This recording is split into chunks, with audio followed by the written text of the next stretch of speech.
Hello, and welcome to the University of San Diego's Jacobs Institute for Innovation and Education's Summer Guest Speakers Series.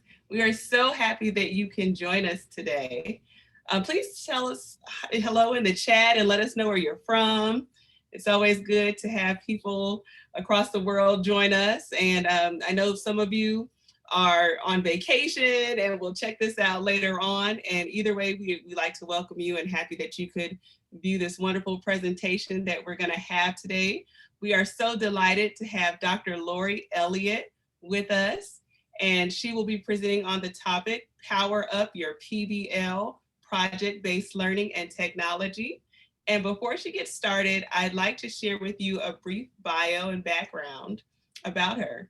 Dr. Lori Elliott is an energetic and creative educator. If you can't tell from her beautiful cover, which I was complimenting her earlier, and these fun colors on her presentation, she has served as a classroom teacher, technology integration specialist, and literacy coordinator during her almost 30 years in education. She is the author of several books, including her most recent, Project-Based Learning Anywhere. Dr. Elliott currently collaborates with educators as a presenter and educational consultant. She is passionate about literacy, technology integration, and project-based learning, all very important components of education. We are so happy to have you with us at this time, and I'll turn it over to you, Dr. Elliott. Well, thank you so much. It is an absolute honor to be here today. I am excited to share with you some of my very favorite things, and one of those being project-based learning. And in addition to that, how we can authentically integrate technology with that great project-based learning work. As we get started, we want to make use of every single moment. So I want to give you a kind of an agenda in terms of where we're headed, as well as where you can get some resources. The first thing I'd like to do is just share just a little bit more about introduction, only in saying that you may be wondering, where is she from? Is she from the California area? And I'm not. I'm actually from Southwest Missouri. So hello from Missouri. We are having hot weather here, and we're missing the beach that you get to have, but we're very much enjoying the summertime here as we're preparing for school being back in session here within a few weeks. Now, those of you joining us today, you heard a little bit about my journey in terms of my educational experience. And the most important thing that I like to share before I talk about anything related to project-based learning or instruction is that I'm still learning. And so the things that we're going to talk about today come straight from my own experience, and also the wonderful classrooms that I partner with currently, and the different colleagues that I meet along the way. But everything that we're going to talk about is tried and true classroom, really tested classroom, tried out, so that you will know that it is doable and it is practical. In addition to that, I wanted you to also have some resources. So beyond just the video, I know that you might have some questions or like to refer back to some things. So I did prepare a handout that I've shared with you. We've shared in the chat area. It's also addressed here on the screen. So feel free to take a screenshot. Feel free to click on that link there in the chat area and access that handout. In that handout, in addition, you'll find my contact information. And so if you have any other questions, I'd love to visit with you about those things as well. So lots of things for you to have in terms of resources, as well as how to locate me. In addition to that, let's again talk about that agenda that I mentioned a moment ago. We want to make use of every single minute that we have together. When I was talking, we were chatting about how we were going to prepare for this particular session. We were talking about project-based learning and tech integration and how to organize that. And I really decided I wanted to handle 4 main concepts very quickly today. The first thing that I wanted to really address is project-based learning, what it is and what it's not. Because I think there's a lot of information out there about project-based learning, but there's a lot of misinformation. There's a lot of misunderstanding about what is true project-based learning. So we're going to take a few moments and we're going to build that background very quickly about what it is we mean by project-based learning. Is it just another project? Is it a STEM activity, or is it bigger than that? And we're going to determine that in just a moment. The second part of our agenda is we're going to be, after we look at some examples, we're going to be able to really highlight the key elements of project-based learning. So the things that we really need to build into all of our project-based learning units. Now, beyond that, you're here for the technology. So I want to revisit some of the illustrations that I'm going to share in just a moment. I want to specifically talk about how technology was authentically integrated into those units so that not only you leave with an understanding of what project-based learning is and the elements, but more importantly, what are the tools that are most popular right now that really work well with a project-based learning unit. And finally, in the last moments of our conversation, I do want to talk about our why, meaning why are we doing this? Why are we not just doing some other type of approach? Why is this so important? And so those are our 4 key points that we're going to cover in our session today. So again, thank you for being here. Your time is valuable, and I do appreciate it so, so very much. So as we get started, let's determine what project-based learning is and what it's not. Now, I could go on and lecture about the philosophy and the theory, but I find that to be not as helpful as what we're going to do. What I'd like to do instead is to share with you 4 quick examples from various grade levels. And I'd like for us to look at how, if these are true project-based learning units, which I'm going to tell you they are, if they are, what are the commonalities? In other words, what makes this different? Again, from a thematic unit, integrated unit, STEM activity, etc. I think we're going to very quickly uncover that. So join me as we take a look at those 4 examples from various grade levels. And again, we're looking for the commonalities of what makes this instructional approach what it is. The very first thing that we're going to take a look at is an example from younger students. Now, we're going to look at a second grade example. And the reason for that is I wanted to share with you the challenge that these students face this year, even during the pandemic, even during virtual learning, we kept PBL going. So I worked with a wonderful second grade teacher, and we planned a second grade project-based learning unit that went over a couple of weeks. And then I was able to join in and be part of the fun, and it was fantastic. So here was the challenge that we gave the students. How can we as park rangers or park naturalists protect the animals in Lake Houston? You see, these students were given the challenge of there was a problem in the environment in their local area, and they wanted to be able to really make a difference in that area. How could they preserve the animals? How could they preserve the habitat? So this wonderful teacher, we went through lots of things in terms of connecting with actual park rangers, and then the students learned from that, and they were addressing the challenge by uncovering the information about what is the problem, how do we fix it, and then they came up with their solutions.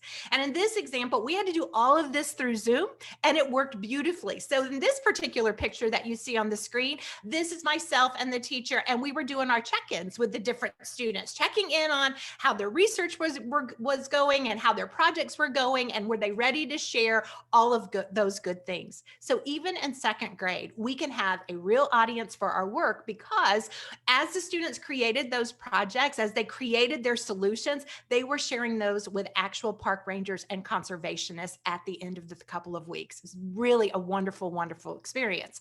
Now we're going to circle back to that in just a moment. And we're going to talk about how technology was naturally integrated in that unit.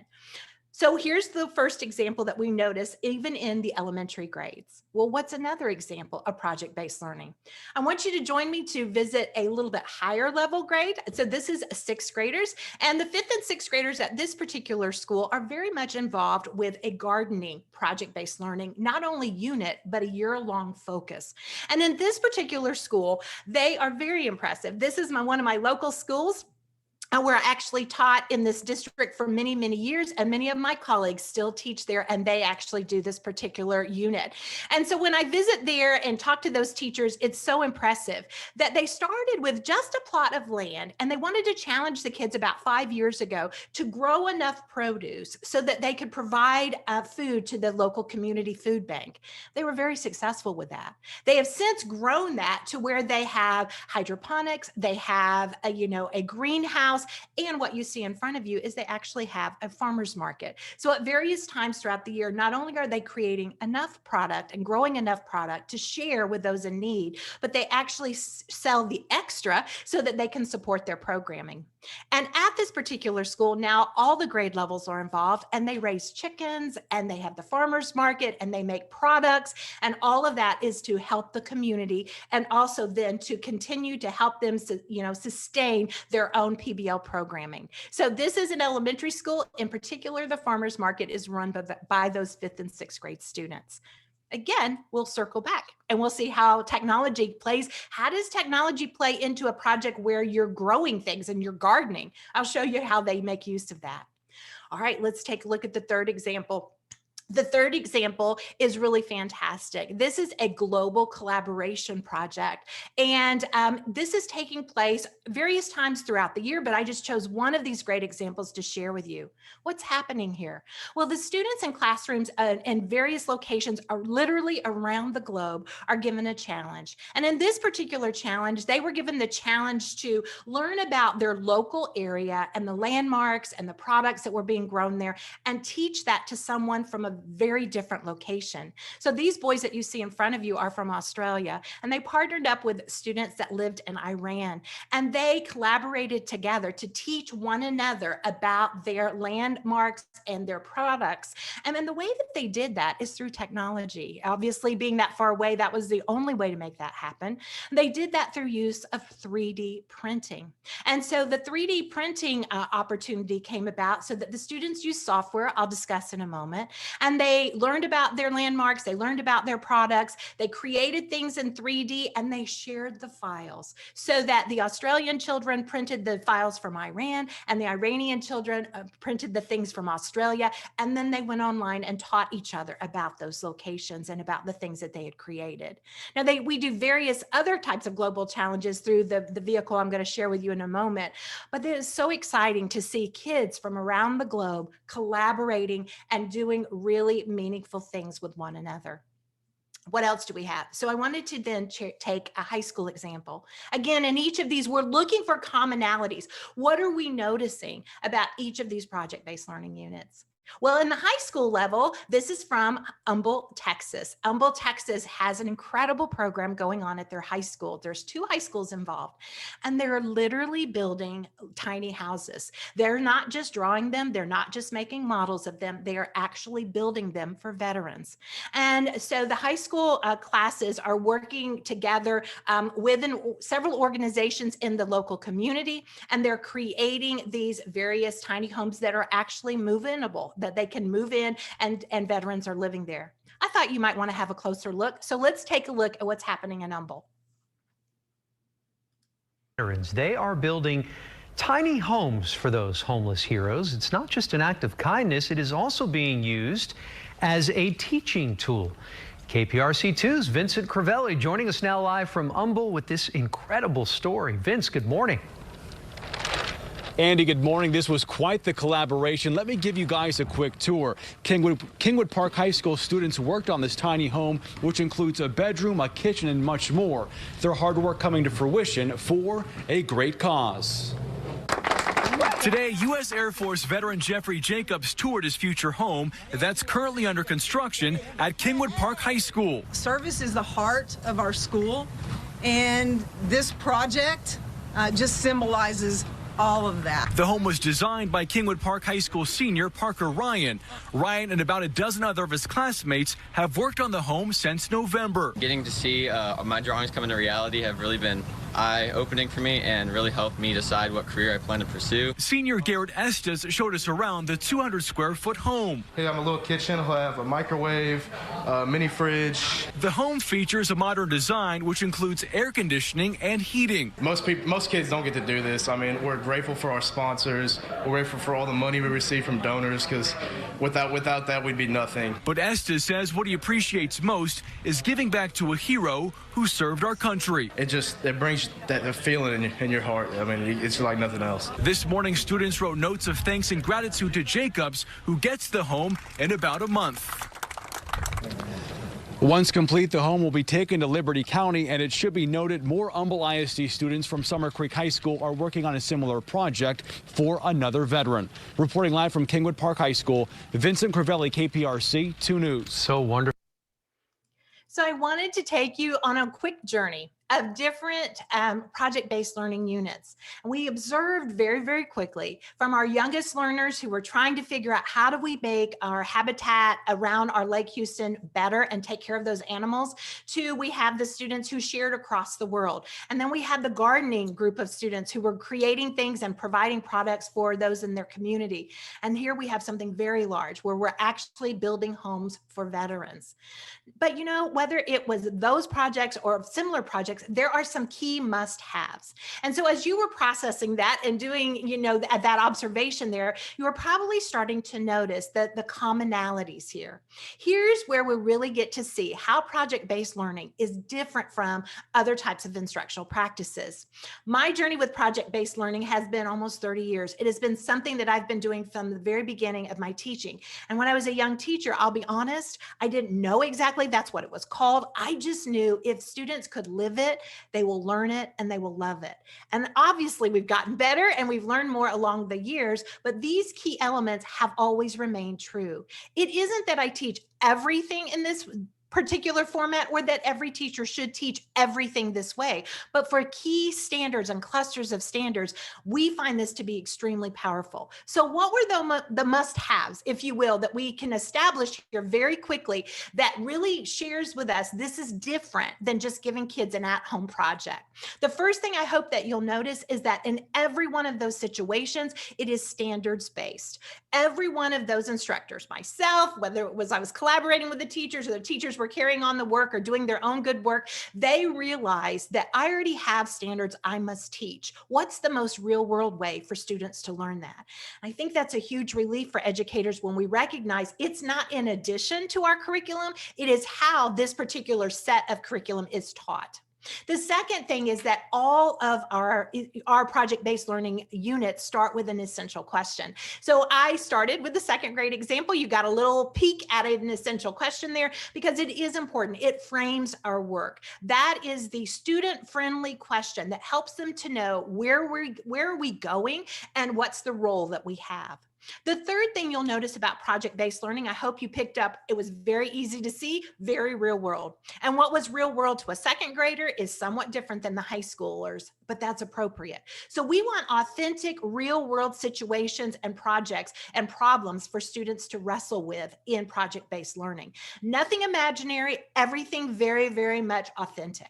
The fourth thing is that there's always a project launch. And if we had more time, obviously, we would talk about all the cool ways that you can launch things, whether it's guest speakers or it is field trips or it is, you know, reading in something informational that really tugs on the heartstrings of the students. There are a lot of different ways we can launch it. But with every one of these, students have choice and voice. We really just introduce the idea of something going on and we say, what should we do about this? How can we help? Now, the fifth thing that we notice, and I think you saw that, students in project-based learning do the questioning, the research, the working. Those students designed those houses. Those students built them. Those students chose the plants that were going to be, you know, put in the ground and in their greenhouses. Those students make choices, and not only do they create and they do the work, but they share the work. This other thing that you might not see here, but is so important, is that there's ongoing assessment in project-based learning. As educators, that is a huge concern. How do we hold everyone accountable? Just know that in true project-based learning, from the beginning of the unit to the end, there's ongoing all different kinds of assessment. So we know how each individual is doing with the standards we're teaching. The seventh thing that we notice in many cases is where I have most conversation with educators, teachers, and administrators saying, that's where I knew this was different. There's always a real public audience for the work. And I think that's important, that the audience, as you saw, was either, for instance, the first example, the audience was park rangers and conservationists. The second example were other students across the world. The gardening dealt with the community and they were the audience. And then here were the houses. oh my goodness, we have the veterans. Whether it's these large projects or smaller project-based learning, one of the key giveaways, is it true project-based learning? Is there a public audience? The eighth thing we notice here is that teachers are scaffolding the work and we're conferencing. This is not done on their own by students. We're there to guide. We're there to give mini lessons. We're there to conference with them, to question and to help them as they're making choices. And finally, there's reflection. And that reflection is more than just assessment. It's daily thinking about where are we at? Where do we need to go? What do I need to do next? Now, once we have this established and we've got these examples in our minds and we recognize how this is looking a little different than just other types of projects, let's go for the next part of our discussion. How does this work in terms of technology? Lori, you said it's technology, but I didn't necessarily see those in the examples. So let's circle back. Let's take a look at a couple of key things I've learned about technology integration with project-based learning really quickly, and then we're going to look at those examples again. The first thing is I've learned less is more in so many ways of life, but less is more with technology tools, that we can overwhelm ourselves and we can overwhelm students if we have too many tools going on. So what I look for are very open-ended tools, like I'm going to share in just a moment, that we can use no matter what we're doing, whether it's a project-based learning unit or other types of instruction. So that's lesson number one. We don't have to feel like we have to have 20 of them or 10. Really, during each unit, 2 or 3 is all that we need. And the second thing is we want to really look at this idea of authentic tools. And so when we are thinking about our projects, I don't want to just use technology to use technology. We and the students are thinking about what is the work we have ahead of us? What do we really need to do? And what tools out there to make that happen? Let's use that tool. And it may be the only tool we use in the particular project, but it's the most authentic to the work that we're doing. So again, don't feel overwhelmed with lots of technology, but the right tool for the right learning. The third thing that I would share with you is also curating resources for students. We mentioned we've got to do research, and instead of having students waste valuable time looking for all of the resources, one of my tips with technology is curate them. Find those key places you want them to find the research or the experts and put that together for students, whether you use a blog, whether you use some kind of bookmarking system, whether you use your Canvas page or your Schoology or whatever your Google Classroom. Do a little bit of the proactive work, and that's going to, again, serve us well in the future. The other thing that I would share is using technology to connect with experts and the audience was always important, but it's very important now. And I think you're going to see that as we weave that through these examples again. Audience is key to true project-based learning. When students know that work is going to be shared with someone who cares about the work and is going to speak to the work, then we're going to have a much better product and presentation and end result with the students. So with these things in mind, let's see how we use some of the favorite technology tools out there through these various projects. So let's go back to second grade, shall we? Looks like a happy place, doesn't it? So I shared with you the picture of myself and the teacher as we were doing check-ins with the students, which was priceless to have them along the way learning and planning and so forth. But what you see here is this is when they were really going to share their work with the park rangers. So the park rangers and conservationists were joining in at the end of the couple of weeks of journey, and each of these students were getting ready to share their products. And so they did lots of great things. They had created models, they had created different kinds of visuals, they were very well spoken, and they spoke to the plan of how they were going to preserve that area. So you'll see those different things represented in the images that are here. Now, if we're talking about technology tools, obviously Zoom was being used because it was virtual instruction, but I wanted to share a couple of the other tech tools that also assisted in that particular unit. Number one is Wonderopolis. The students had to build a lot of background knowledge about the animals and different habitats. Wonderopolis is a fantastic informational text site, really appropriate for K-6, and it also has an opportunity for the text to be read to the students. So even second graders could find what they needed here and begin that research journey at a very kid-friendly site, have the text read to them, and then use that information to, again, create their products. Another thing that was used for technology here is the very, very popular platform Seesaw.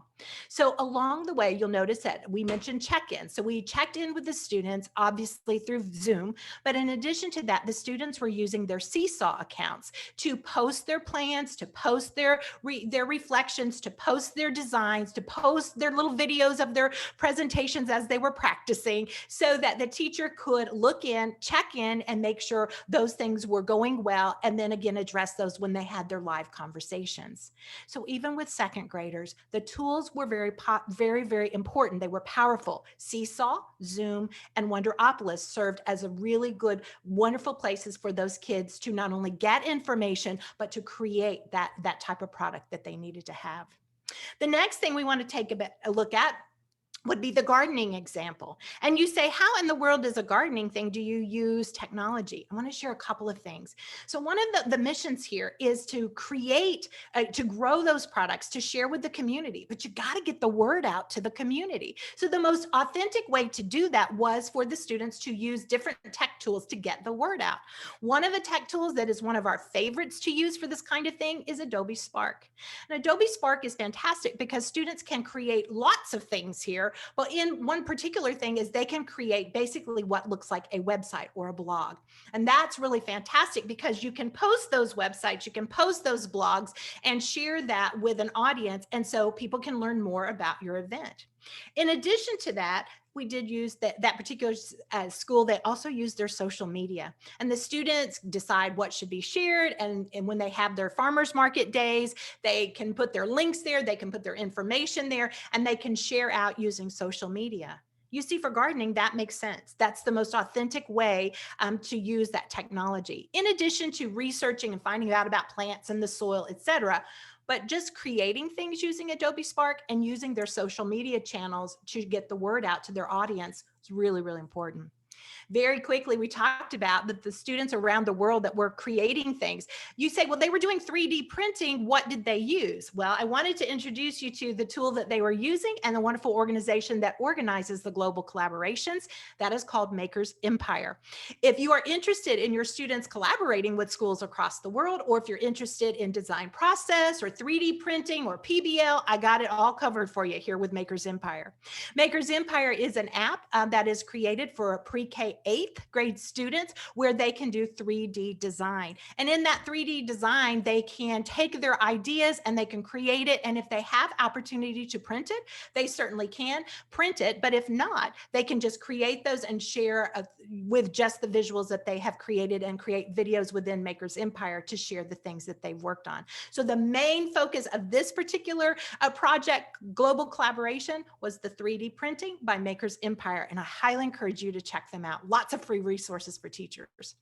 And finally, with that particular thing, we needed an opportunity for those students to share. And so those students recently have been sharing through Flipgrid.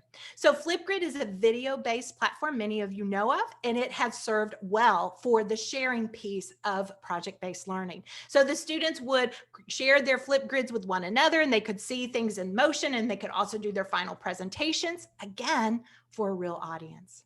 All right, we have one more. What do we do with that high school group? Well, those high schoolers who were working so diligently on building those homes for those different veterans, we noticed that, first of all, they're going to, again, use authentic tools for the task. And those being the type of architecture, type of, software programs that they needed to learn how to use to design the homes. And then they also made other types of models. And they also used the media. So as they, we saw that video clip, they marketed it very well. They got the word out, got the news crews there, and they were also getting the word out about the work that they're doing. So technology does have an important place in the whole idea of using this idea of project-based learning. Though the thing here is we don't just try to put the technology in to make it work. It is used authentically with the work that we're doing because it is very real world. If you're saying, I like that, but I'm just getting started and I'm not exactly sure where I might start, I wanted to share one of my very favorite sites. This is called Discover Design, and Discover Design is by the Chicago Architecture Foundation. They've done a wonderful job to help us as educators. They have created a site that gives us different project-based learning units or projects or design challenges from small all the way up to large competitions that we can participate in with students. And students will have that opportunity, again, to really connect with very real world challenges and use technology authentically to do that. Some of them require some technology, others require that there is no technology, just a lot of designing and modeling. And you may be saying, well, that's really helpful to know that when you're giving these examples, it wasn't just kids on computers the whole time. That's right. I did that purposely. I shared with you some of the projects that really blend the two things together. Project-based learning should mirror what's happening in the real world. And so I want students to use technology in the right places, but I also want them to be hands-on and very involved. And so that means creating and building models and prototyping and growing things and talking to others and communicating. And that's the great thing about putting project-based learning together with technology. That brings me then to really my why. It's a quick, little trip here talking about all these examples and the great things happening. Why are we doing that? I think that we're doing that because we really see the value in how engaging this is for students. But I'm going to go one step further. I think it's empowering. I think it's empowering for students to own this kind of learning. But it also does something else for us, I think.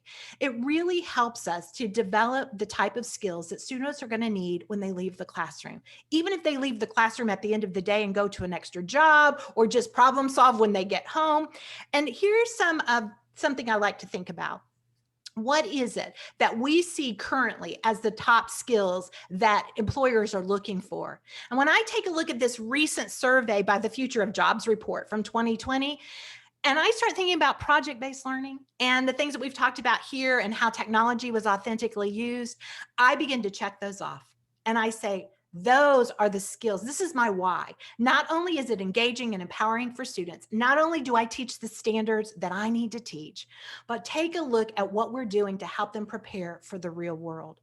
And that gives me a lot of excitement. That gives me a lot of energy to continue to share with the students that I get a wonderful opportunity to work with and partner with, and to help teachers as they are designing project-based learning units to use with their students as well. So what is project-based learning? Well, it definitely is a real-world experience where we are really trying to make it authentic for students with a real audience.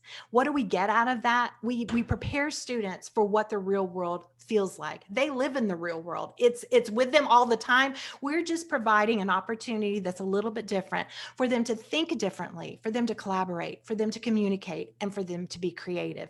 And because of all of those things, it just is still one of my most favorite things in the world. And I continue to spread the word about the joy of project-based learning.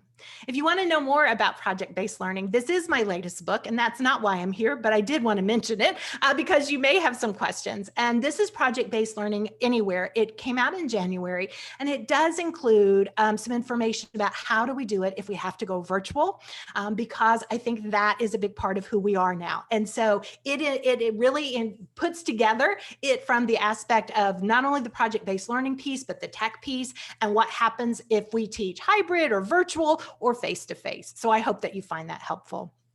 Last thing that I'll share is, again, thank you so much. We're going to take some time for some questions here, but thank you for joining me as I, just kind of jog through some of my favorite things today. I hope it has been helpful for you as well. And if you would like any more information, you can certainly find me on different social media channels, as well as my website. And all of that is located in the handout. So again, thank you for the opportunity. I'm very, very honored to be here today. Thank you so much, Dr. Elliott. Lots of valuable gems shared with us. I am going to stop recording. However, Dr. Elliott is willing to hang on for a few minutes to answer any questions that anyone may have. So I'm going to officially stop now.